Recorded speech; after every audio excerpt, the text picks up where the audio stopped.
ഡോ ഉണ്ടാക്കാൻ വേണ്ടിയിട്ട് ആദ്യമായിട്ട് വേണ്ടത് 1 കപ്പ് മൈദയാണ്. അപ്പോൾ നമുക്ക് ഇതൊരു മിക്സിയുടെ ജാറിലേക്ക് ഇട്ട് കൊടുക്കാം. 1 കപ്പ് മൈദ. അതുപോലെ തന്നെ 1/2 കപ്പ് കോൺഫ്ലോർ വേണം. അപ്പോൾ നമുക്ക് ഇതും മിക്സിയുടെ ജാറിലേക്ക് ഇട്ട് കൊടുക്കാം. പിന്നെ നമുക്ക് ഇതിലോട്ട് വേണ്ടത് 1 ടേബിൾ സ്പൂൺ ഓയിലാണ്. അപ്പോൾ നമുക്ക് 1 ടേബിൾ സ്പൂൺ ഓയിലും ഇതിലോട്ട് ഒഴിച്ചു കൊടുക്കാം. 1 നുള്ളു ഉപ്പ്, അതുപോലെ തന്നെ 1 കപ്പ് വെള്ളവും കൂടി നമ്മളൊന്ന് അളന്നൊഴിക്കുന്നുണ്ട്. ഇത്രയൊന്ന് മിക്സിയിലോട്ട് ഒഴിച്ചിട്ട് നന്നായിട്ടൊന്ന് അടിച്ച് പേസ്റ്റ് രൂപത്തിൽ എടുക്കാം.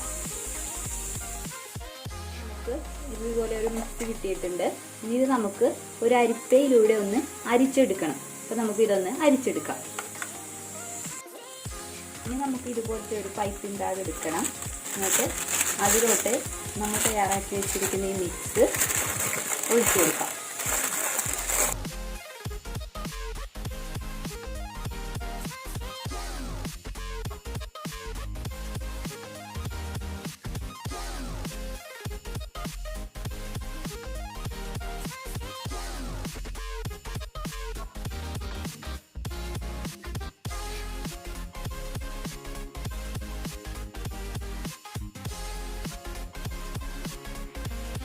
നമ്മൾ ഇതുപോലെ ഒന്ന് പൈപ്പിംഗ് ബാഗിലാക്കി എടുത്തിട്ടുണ്ട്. ഇനി ഇതിൻ്റെ അറ്റത്തെ പോർഷന് വളരെ ചെറുതായിട്ട് തിന്നായിട്ട് നമ്മൾ കട്ട് ചെയ്യണം. ഒരു സിസേഴ്സ് ഉപയോഗിച്ച് സൂക്ഷിച്ച് വേണം ചെറുതായിട്ട് കട്ട് ചെയ്താൽ മതി.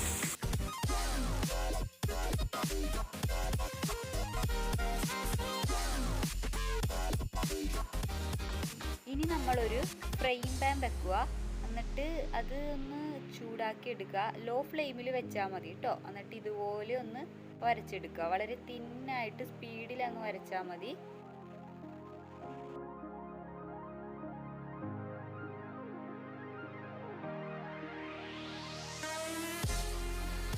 ഒരു 5 സെക്കൻഡ് നേരത്തേക്ക് അതങ്ങനെ വെച്ചാൽ മതി. അത് കഴിയുമ്പോഴത്തേക്കും അതിൻ്റെ സൈഡ്സിൽ നിന്നൊക്കെ നന്നായിട്ട് അതൊന്നും ഇങ്ങനെ വിട്ടുപോരും. കണ്ടോ? അപ്പോൾ അതിങ്ങനെ വിട്ടുപോരുമ്പോൾ നമുക്കത് എടുത്ത് ഒരു പാത്രത്തിലോട്ട് മാറ്റാം കേട്ടോ.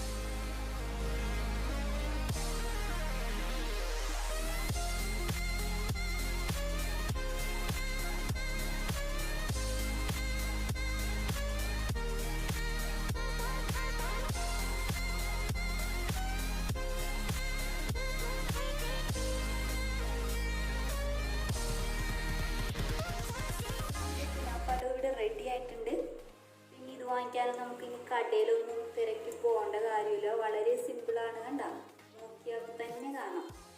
കടയിൽ നിന്ന് വാങ്ങിക്കുന്ന പോലത്തെ കുനാഫാട്ടോ തന്നെയാണ് ഇവിടെ റെഡി ആയിട്ടുള്ളത്. നമുക്ക് ആവശ്യത്തിനുള്ള നമ്മളെടുത്ത ആ മാവിൽ നിന്ന് ഇത്രയും നമുക്ക് ഉണ്ടാക്കാൻ പറ്റും. അപ്പോൾ ഒരു കുനാഫ നമുക്ക് ഇതിൽ നിന്ന് പ്രിപ്പയർ ചെയ്യാൻ പറ്റും.